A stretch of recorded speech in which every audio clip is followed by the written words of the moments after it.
Hello friends, welcome to Defence Matrix. तो एक news जो है वो काफ़ी सर्कुलेट हो रही है साउथ अफ्रीकन एयरफोर्स के JAS-39 ग्रिपेन एयरक्राफ्ट के बारे में, जिसकी जो पूरी फ्लीट है वो करीबन 1 साल से ग्राउंडेड है।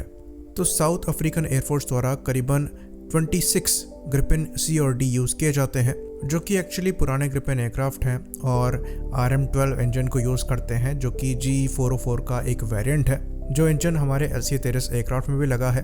तो ये कैपेबिलिटी वाइज ग्रिपेन E और F से काफ़ी पीछे हैं, लेकिन फिर भी काफ़ी डिसेंट एयरक्राफ्ट माने जाते हैं और आप इन्हें तेजस मार्क 1 से कंपेयर कर सकते हैं। तो वेस्टर्न एयरक्राफ्ट को लेकर ये धारणा बनी हुई है कि ये काफ़ी रिलायबल होते हैं, इनका सर्विसिबिलिटी रेट जो है वो काफ़ी अच्छा होता है रशियन एयरक्राफ्ट के कंपैरिजन में। साथ ही साथ इनकी जो मेंटेनेंस है वो भी आसान होती है और इनको ऑपरेट करना भी ज़्यादा आसान होता है। और कुछ इसी तरह की चीज़ों के साथ ग्रिपेन को साब द्वारा प्रमोट किया जाता है।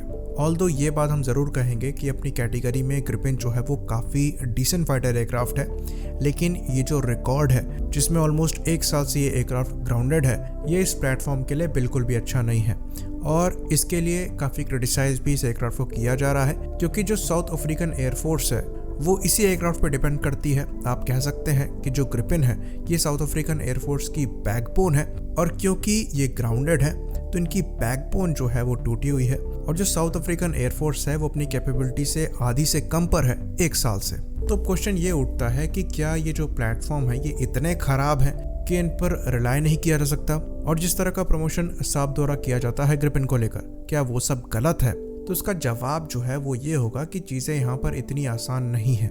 साब पर चीज़ों को ब्लेम नहीं किया जा सकता, क्योंकि इसके ग्राउंडेड होने के पीछे जो बड़ा कारण है वो खुद साउथ अफ्रीकन एयरफोर्स और वहाँ की गवर्नमेंट है। तो साउथ अफ्रीकन एयरफोर्स जो है वो वेपन्स और आर्मामेंट को armament corporation of south Africa या फिर आर्म्स कोर के माध्यम से लेती है, जो कि south African department of defence के अंदर आता है। तो इनकी रिस्पॉन्सिबिलिटी होती है कि जो मेंटेनेंस कॉन्ट्रैक्ट्स हैं उनको ये टाइमली रिन्यू करें, ताकि जो एयरक्राफ्ट फ्लाई कर रहे हैं उनको टाइमली सर्विस किया जा सके और वो फ्लाइट वर्दी रह सके। तो क्योंकि आर्म्स कोर द्वारा जो कॉन्ट्रैक्ट्स हैं उनको टाइमली रिन्यू नहीं किया गया बजट कंस्ट्रेंट की वजह से, और जो बजट एलोकेट हुआ था उसको दूसरे कामों में लगाया गया, और यही कारण है कि इनके ग्रिपेन पूरी तरीके से ग्राउंडेड होने से पहले ही अपनी आधी स्ट्रेंथ पे फ्लाई कर रहे थे, क्योंकि जो बचे कुचे एयरक्राफ्ट थे उन्हीं को कैनिबलाइज करके उनके स्पेयर्स को यूज़ किया जा रहा था एयरक्राफ्ट को फ्लाइट वर्दी रखने के लिए। और अल्टीमेटली जब उनके पास सारे ऑप्शंस ख़त्म हो गए तो इन्हें ग्राउंडेड ही करना पड़ा, और ये पिछले साल से ही ग्राउंडेड है और ऑलमोस्ट 1 साल का समय इनको ग्राउंडेड रहते हुए हो चुका है। तो यहाँ पर साब की गलती नहीं है। इन एयरक्राफ्ट को डिलीवर किए हुए 10 ईयर्स से ज़्यादा का समय हो चुका है और पहला एयरक्राफ्ट जो है वो 2018 में डिलीवर किया गया था। तो अगर आप लगभग 1 डेकेड पुराने एयरक्राफ्ट के मेंटेनेंस पर और उसकी सर्विसिंग पर ध्यान नहीं देंगे तो वो फ्लाइट वर्दी कैसे रहेंगे? इसमें पूरी की पूरी गलती जो है वो साउथ अफ्रीकन गवर्नमेंट की है, जिन्होंने समय पर फंड्स एलोकेट नहीं किए। साथ ही साथ यहाँ पर साउथ अफ्रीका के डिपार्टमेंट ऑफ डिफेंस की भी गलती है कि उन्होंने जो फंड्स मिले उसको प्रॉपरली एलोकेट नहीं किया और ऐसी रिक्वायरमेंट को नज़रअंदाज किया, जिसकी वजह से उनकी जो एयरफोर्स है वो ऑलमोस्ट यूजलेस हो गई है।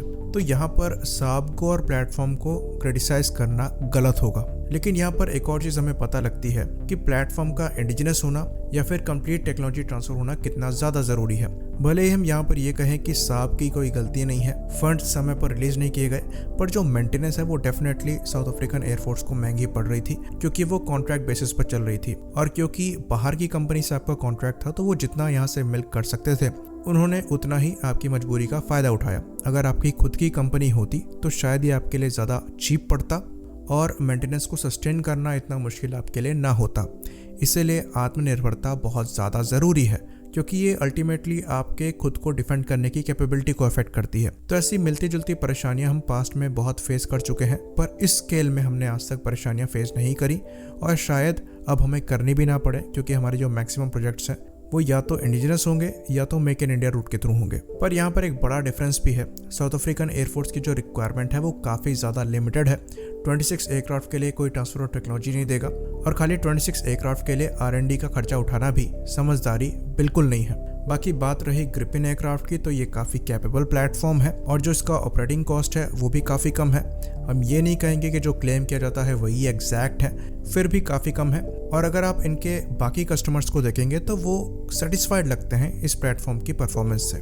लेकिन ज़्यादातर कस्टमर्स ने इन प्लेटफॉर्म को लीज पर लिया है। वहीं पर ब्राज़ील की बात करें, जो कि स्वीडन के बाद सबसे बड़ा ऑपरेटर होगा इन एयरक्राफ्ट का, उन्होंने जो ग्रिपिन ई और एफ के ऑर्डर दिए थे उनके डिलीवरी में काफ़ी ज़्यादा समय जो है वो लगा है। वहीं पर स्वीडन द्वारा खुद अभी तक खाली 74 एयरक्राफ्ट यूज़ किए जाते हैं, जबकि उनकी एक्चुअल रिक्वायरमेंट जो है वो ऑलमोस्ट 200 के ऊपर होने वाली थी। तो प्लेटफॉर्म भले ही यहाँ पर डिसेंट हो, पर जिस तरह का एडवर्टीजमेंट किया जाता है उस लेवल की परफॉर्मेंस यहाँ पर है, इस पर डाउट उठता है। क्योंकि जिस कंट्री द्वारा ये एयरक्राफ्ट खुद बनाए जाते हैं वही इनकी प्रोजेक्टेड रिक्वायरमेंट से आधे से कम नंबर में इन प्लेटफॉर्म को यूज़ करती है।